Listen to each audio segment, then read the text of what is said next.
என்னம்மா நீ இவ்வளோ லேட்டாக வர? துணியெல்லாம் நிறைய இருக்குமா, மிஷினில் போட்டு வச்சுருக்கேன். சரி போ, காய போட்டுரு அதெல்லாம். ஆமாம், ஏன் இவ்வளோ நேரம் இன்னைக்கு மட்டும்? டெய்லி சீக்கிரமாக தானே வந்துடுவேன், இன்னைக்கு என்ன லேட்டு? அது ஒன்றும் இல்லைக்கா, உங்கள் சம்மந்தி வீட்டுக்கு போயிட்டு வந்தேன். என்னது, எங்கள் சம்மந்தி வீட்டுக்கா? ஏம்மா, என்ன திடீர்னு? அது ஒன்றும் இல்லைக்கா, அவங்க 2வது பையனோட ரிசப்ஷன் நின்றுச்சுல்ல, அதனால் குடும்பமே வருத்தப்பட்டுனுக்குறாங்கக்கா. ஆமாம்மா, எங்களுக்கும் கொஞ்சம் கஷ்டமாக தான் இருக்குது. அக்கா, நீங்கள் போய் ஆறுதல் சொல்லலாம்ல அவங்களுக்கு. நாங்களே எப்படி அவங்கள ஃபேஸ் பண்ணுறதுன்னு தெரியாம தாம்மா இருக்கோம். எங்களுக்கே அவங்கள பார்க்குறது கஷ்டமாக இருக்குது. ஆமாம், இவ்வளோ கிராண்டாக ரெடி பண்ண ரிசப்ஷனை எதுக்காக நிறுத்தினாங்களாம்? அது ஒன்றும் இல்லைக்கா, அவங்க 2வது மருமக இருக்குதுல்ல, அதான் அவங்க அத்தை பொண்ணு அவந்திக்கா, அந்த பிள்ளை தான் ரிசப்ஷனை நிறுத்த சொல்லிச்சான். என்னம்மா சொல்கிற? அந்த பொண்ணை நிறுத்த சொல்லிச்சான்?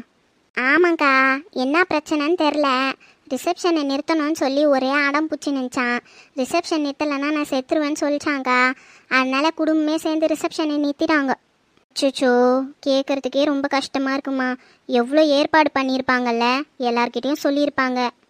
இது நடக்காதது எவ்வளோ பெரிய அவமானமாக இருக்கும் அவங்களுக்கு, நினச்சாலே வருத்தமாக இருக்குது.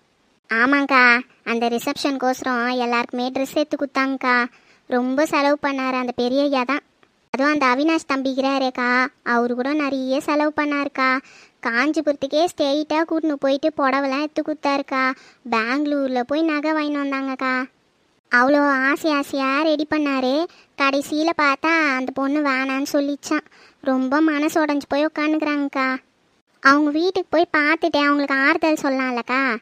அந்த மகாலட்சுமி அம்மா தான் ரொம்ப மனசு உடஞ்சி போய்க்கிறாங்க. நான் காலையில் போனப்போ கூட ஒரே அழை, என் கையை பிடிச்சின்னு.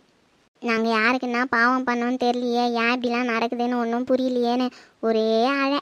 அது மட்டும் இல்லாமல் அந்த அர்ஜுன் தம்பிக்கிறார்ல, அவங்க மாமியார் வேறு இங்கே வந்து இருக்கிறாங்க.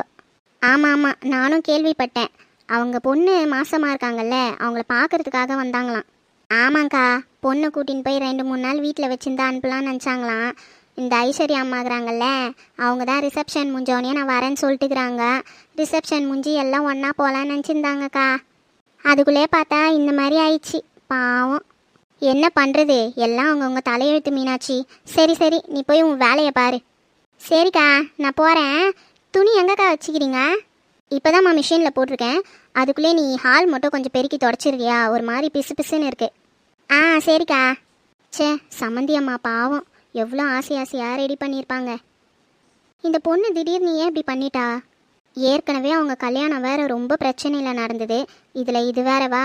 கல்யாணம் தான் சரியாக நடக்கலை, ரிசப்ஷன் ஆச்சு கிராண்டாக நடக்கட்டும்னு ஏற்பாடு பண்ணாங்க. ரிசப்ஷன் பத்திரிக்கை வைக்க வந்த அன்றைக்கே அந்த அம்மா முகத்தில் அவ்வளோ சந்தோஷம். பாவம், எல்லாம் போச்சு. சரி, நம்ம அச்சுவியாச்சும் போய் பார்த்துட்டு வர சொல்லுவோம். அங்கே என்ன நிலைமை ஏதுன்னு கேட்டுட்டு அப்புறமா நம்ம போவோம். அச்சு, சித்தி. அச்சு எங்கம்மா? சித்தி, அக்கா குளிச்சிட்டு இருக்கா. அம்மா. என்னம்மா? அச்சு, டிஃபன் ரெடியாக இருக்கு, சாப்பிட்டு மாப்பிள்ளை வீட்டுக்கு போயிட்டு வந்துருமா. என்னம்மா சொல்கிற? கிறிஷ் வீட்டுக்கா? அக்கா, சித்தியே இன்னைக்கு பெர்மிஷன் கொடுத்துட்டாங்க, போகலாமா? சும்மா இரு.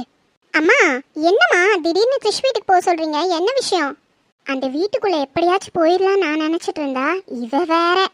அது ஒன்றும் இல்லடி, ரிசப்ஷன் நின்றுடுச்சுல அவங்க வீட்டில், அதனால எல்லாம் வருத்தமாக இருக்காங்களாம், போய் பார்த்துட்டு வரியா? அம்மா, நீங்கள் போய் பார்த்துட்டு வாங்கம்மா, அதுக்கப்புறமா நான் போகிறேன். அச்சு, உங்கள் அப்பா இல்லை, நான் மட்டும் தனியாக போக முடியாது, அவர் வரட்டும், நானும் அவரும் சேர்ந்து போய் பார்த்துட்டு வரோம்.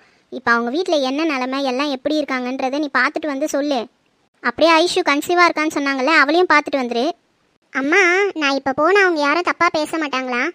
அவங்க ஏன்டி தப்பாக பேச போகிறாங்க? நீ அந்த வீட்டில் தானே கல்யாணம் பண்ணிட்டு போக போகிற, அதெல்லாம் யாரும் எதுவும் சொல்ல மாட்டாங்க. அது மட்டும் இல்லை, வருங்காலத்தில் அவங்க வீட்டோட சம்மந்தம் பண்ண போகிறோம். இப்போவே அவங்க கஷ்ட துக்கத்துலலாம் பங்கெடுத்துக்கணும், இல்லைனா நாளை பின்ன அவங்க நம்மளை தப்பாக நினச்சிக்க மாட்டாங்களா? அதனால தாம்மா சொல்கிறேன், போய் என்ன ஏதுன்னு விசாரிச்சுட்டு வா. ஆமாங்க்கா, சித்தி சொல்கிறது கரெக்டு தான். அவங்க வீட்டில் இந்த மாதிரி நடந்திருக்க டைமில் நீங்கள் தான் போய் அவங்களுக்கெல்லாம் ஆறுதல் சொல்லணும். வீட்டில் இருக்கவங்களாம் ஆறுதல் சொல்கிறத விட வெளியிலேருந்து ஒருத்தர் வந்து ஆறுதல் சொன்னால் அது அவங்களுக்கு ரொம்ப நிம்மதியாக இருக்கும்க்கா. நானும் வரேன், வாங்க 2 பேரும் போய் அவங்களுக்கு ஆறுதல் சொல்லிட்டு வரலாம். ஆமாம், சொன்ன மாதிரி 2 பேரும் போயிட்டு வாங்க. அச்சு தனியாக போனால் கூட ஏதாவது சொல்லுவாங்க, நீ கூட போயிட்டு வாமா வைஷு. ஆ சரிங்க சித்தி, நான் போயிட்டு வரேன். சரிம்மா, அப்போ நாங்கள் 2 பேர் போயிட்டு வரோம். இருடி, டிஃபன் சாப்பிட்டு போங்க 2 பேரும். ஆ சரிம்மா. அச்சு பாத்ரூமில் இருக்க அழுக்கு ட்ரெஸ் எல்லாம் எடுத்துகிட்டு வந்து போடு மிஷினில். ஆ சரிம்மா. அப்பா எப்படியாச்சும் அந்த வீட்டுக்குள்ளே நுழைஞ்சிடணும்னு யோசித்தேன். இன்னைக்கு சித்தியே அதுக்கான ஐடியாவை கொடுத்துட்டாங்க. இன்னைக்கே போயிட வேண்டியதான். அந்த வீட்டுக்கு போயிட்டு எல்லார் மனசுலையும் இடம் பிடிச்சிடணும், குறிப்பாக கிறிஷோட மனசில். அது மட்டும் இல்லை, இந்த அச்சுக்கு அகெயின்ஸ்டாக அந்த வீட்டில் யார் இருக்காங்கன்னு கண்டுபிடிச்சி அவங்களோட சேர்ந்து ஜாயின் பண்ணிக்கணும். அவங்க கூட சேர்ந்தாதான் நம்மளுக்கு ஒரு பலமே கிடைக்கும். எப்படியும் ஒவ்வொரு வீட்லேயும் ஒவ்வொரு வில்லி இல்லாமையா போயிட போகிறாங்க. ஏற்கனவே அவந்திகாக்கு அச்சுவை பார்த்தாலே பிடிக்காதுன்னு சொல்வா. கண்டிப்பாக அவள் மாறி இருக்க மாட்டான்னு நான் நினைக்கிறேன். அவந்திகாவை தான் போனதும் ஃப்ரெண்டு பிடிக்கணும். அதுக்கப்புறம் தான் அச்சு உனக்கு இருக்கு. கிறிஷ் உனக்குன்னு நினைக்காத, எனக்கு மட்டும்தான். எப்பவுமே கிறிஷ் எனக்கு மட்டும்தான். உங்கள் 2 பேரையும் பிரித்து அந்த மணமேடையில் நான் கிறிஷ் பக்கத்தில் உட்காந்து கிறிஷோட கையால் தாலி கட்டிக்குவேன். இது கண்டிப்பாக நடக்கும். அவந்திகா, இன்னைக்கே நம்ம ஃப்ரெண்ட் ஆகலாம். சாரி சக்தி, நான் தெரியாமல் தப்பு பண்ணிட்டேன். என் மேலே தான் எல்லா தப்புமே. உன் மனசை நான் சரியாக புரிஞ்சிக்காம தப்பு பண்ணிட்டேன் சக்தி. உன்னை எப்படி தேடி கண்டுபிடிக்கிறதுனே தெரியல. உனக்கு கால் பண்ணாலும் ஸ்விட்ச் ஆஃப்னு வருது. நான் உன்னை எப்படி கண்டுபிடிப்பேன்? நீ எங்கே இருக்க சக்தி? எங்கே இருக்க? ப்ளீஸ் என்னை தேடி வந்துரு. நான் பண்ணது தப்பு தான். நீ இல்லாமல் என்னால் வாழ முடியாது சக்தி. புரிஞ்சுக்கிட்டேன். என் லைஃப் லாங் இந்த மாதிரி தப்பு நான் பண்ண மாட்டேன் சக்தி. என்னை தேடி வந்துரு. நான் சாகிற வரைக்கும் உன் கூட சந்தோஷமாக வாழணும்னு ஆசைப்படுறேன் சக்தி. ப்ளீஸ் சக்தி, என்னை தேடி வந்துரு. உன்னை எப்படி எங்கே கண்டுபிடிக்கிறதுன்னு எனக்கு தெரியல சக்தி. நீ எங்கே இருக்க சக்தி? நீ எங்கே இருக்க சக்தி? நீ எங்கே இருக்க? என் சரண்யா என்னை தேடி வருவான்னு எனக்கு ஒரு நம்பிக்கை இருக்கு. சரண்யா சீக்கிரமா வந்துடு, என் காதலை புரிஞ்சுக்கோ. இங்க நிக்கிறது என் சரண்யா தானே? சரண்யா, சக்தி, சக்தி குரல் பின்னாடி கேட்குற மாதிரி இருக்கு. சக்தி,